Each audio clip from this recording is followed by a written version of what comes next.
எல்லாருக்கும் happy evening.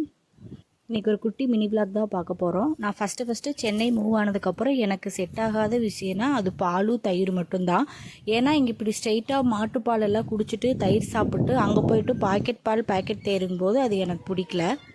நான் இங்கே ஊருக்கு வரும்போதெல்லாம் ரொம்ப விரும்பி சாப்பிட்றது பாலும் தயிரும் தான். அது அங்கே கிடைக்கலன்னு ரொம்ப ஃபீல் பண்ணியிருக்கேன்.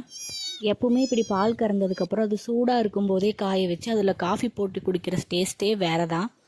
நம்ம என்னதான் கடையில் எவ்வளோ காசு போட்டு வாங்கி குடித்தாலும் இந்த டேஸ்ட்டு வராதில்ல.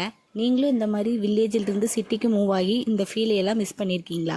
அப்படின்னா மறக்காமல் கமெண்ட்டில் சொல்லுங்கள். இந்த வீடியோ பிடிச்சிருந்தா மறக்காமல் சப்ஸ்கிரைப் பண்ணிடுங்க. தேங்க்யூ. வாங்க நீங்களும் ஒரு கப் காஃபி குடிச்சிட்டு போகலாம்.